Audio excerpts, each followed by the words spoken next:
So you want to create viral idea pins that get more engagement and saves, but you're not sure how and you don't want to do face to camera? Well, I've got you. And the first step to doing that is by creating engaging content to start.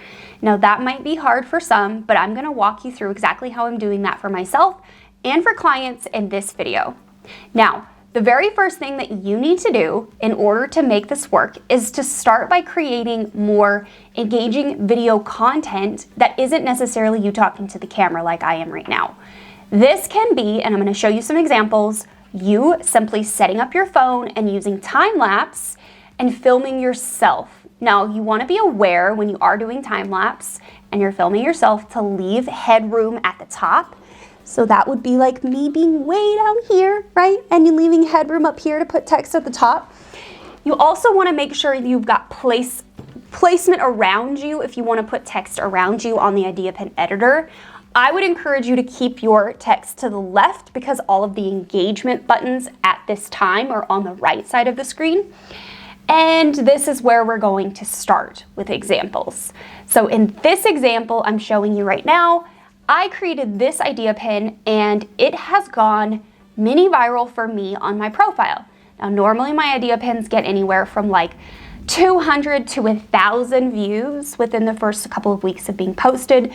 This one to date has received over 5,500 views and quite a lot of saves for me. I just set my phone up at the park and I filmed myself writing on my iPad. You don't have to do it this way, but you do want to make sure you have good lighting. The second step is to actually create value through the content on the screen. Whether you're doing this through behind the scenes content or you're doing this through written text on the screen, you can achieve this by doing the following. So in this example of this book idea pin, this person said you can earn money by reading books, basically.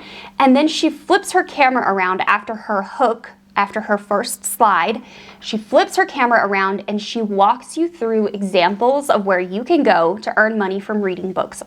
So behind the scenes, it's not really text on the screen. However, it does show the actual examples, and that is valuable in and of itself.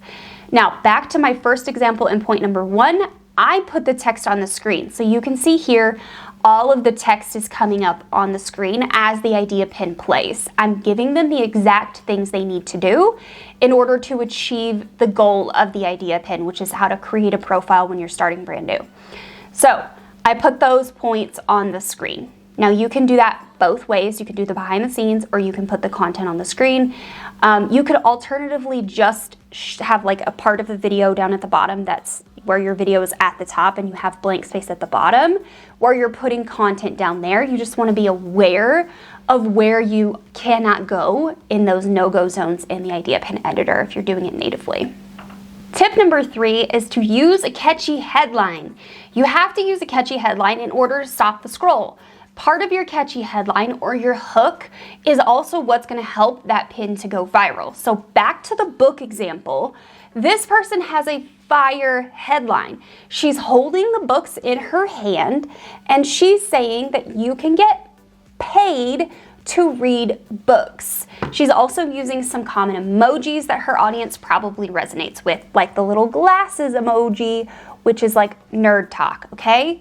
So you want to make sure you're using a catchy headline in order to stop the scroll. Time out. If you are liking this content so far, can you do me a favor and hit the like button on the video so it sees more people in this space? Back to point number 4, and that is don't leave the viewer hanging with just the content in the video. Make sure you expand on that content and give context in the notes section. Now, all of the examples I'm putting in the description below have failed on these 2 points, which is point number 4 and point number 5, which is coming in a moment. Point number 4 is using the notes section. Give people links. Tell them the products you're using. Tell them how to do the measurements in the thing. Give them the next step. Use a call to action in that space, which leads me into point number 5, and that is to use a call to action. Most of the idea pins that I found that are performing really well, that are 60 seconds or less, are not using a call to action. It is not hard to do. It takes an extra couple of seconds to think through what you want people to do after they consume this piece of content. And I would highly encourage you to do that part first before you ever even hit record. What do you want people to do with this piece of content? Okay, that's going to help the pin to go viral for you and to help it to get seen by more people on the platform. So the calls to action can be simple.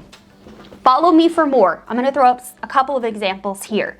This example of my idea pin is telling people to click the mention sticker and follow me or go to my profile.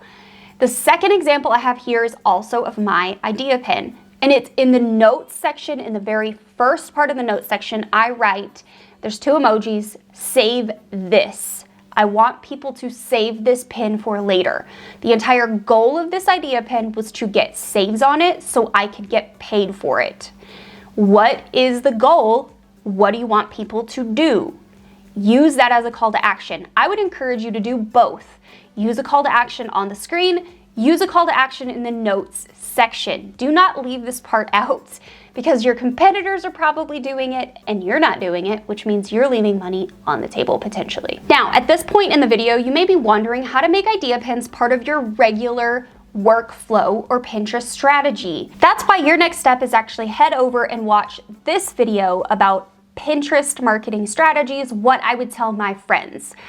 I would encourage you to watch that video and outline your entire Pinterest strategy and start to incorporate this tactic of short form, 60-second or less idea pins into your regular strategy. I promise you, this is going to help your overall engagement and audience growth for years to come on Pinterest.